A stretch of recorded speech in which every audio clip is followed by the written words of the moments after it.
Retour de Donald Trump, mesures drastiques et controverses. Quelques jours après sa réélection en tant que 47e président des États-Unis, Donald Trump a annoncé son intention de lancer une campagne massive d'expulsion d'immigrants. Cette politique inquiète dans certains États du sud du pays, tandis que le juge fédéral J. Campbell Barker a invalidé un programme d'immigration mis en place sous Joe Biden, qui permettait aux immigrants mariés à des citoyens américains d'obtenir un statut légal. La politique migratoire de Trump semble être un retour vers des mesures plus strictes, divisant encore davantage le pays. COP29 et les enjeux climatiques en Afrique. La COP29, qui se déroulera en Azerbaïdjan, suscite des débats. Elnur Soltanov, directeur de la conférence et vice-ministre de l'énergie de ce pays, est pris dans une controverse après des enregistrements révélant son soutien à l'industrie fossile. Ce contexte complique davantage la situation pour les pays d'Afrique de l'Ouest comme le Mali, le Niger et le Burkina Faso. Avec Trump de retour au pouvoir, le soutien américain pour l'adaptation climatique reste incertain, augmentant l'inquiétude sur le financement de l'aide climatique dans cette région fragile. Mali, arrestation de cadres de la société minière australienne Resolute. 3 responsables de la société minière Resolute ont été arrêtés à Bamako. La junte militaire malienne, au pouvoir depuis 2020, accentue la pression sur les compagnies étrangères, intensifiant la lutte contre la corruption et veillant à restaurer la souveraineté nationale.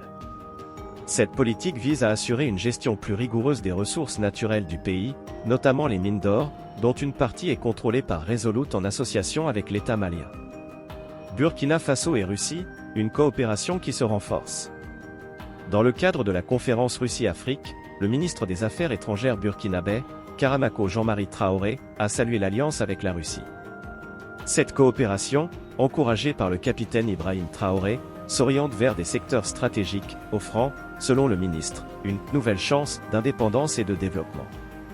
Le Burkina Faso se tourne ainsi davantage vers Moscou, délaissant la France, autrefois partenaire privilégié du pays. Sénégal, le président Faye prépare les élections législatives avec Ousmane Sonko.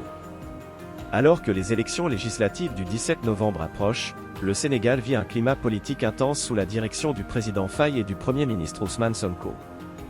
Ce duo politique incarne une nouvelle ère pour le pays, et les soutiens autour de Sonko se manifestent déjà en vue des échéances électorales. Son influence reste un élément central, marquant cette période comme un moment charnière de la politique sénégalaise. Conflit israélo-libanais, escalade des violences. Le sud du Liban et la bande de Gaza continuent de subir des bombardements intenses, causant de nombreuses pertes civiles, dont plusieurs enfants. Les tensions persistent, entraînant des réactions internationales préoccupées. La situation reste incertaine, et l'impact sur les populations civiles ne cesse de croître. Retour triomphal de Reug Reug en MMA. Sur la scène sportive, le Sénégalais Reug Reug a fait sensation en remportant le titre de champion du monde dans la catégorie poids lourd du MMA après un combat contre le Russe Anatoly Malika.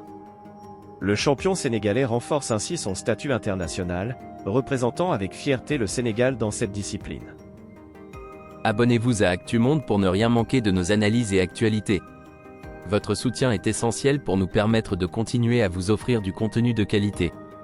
N'oubliez pas de liker, de partager et de laisser un commentaire pour nous dire ce que vous en pensez. Merci pour votre fidélité.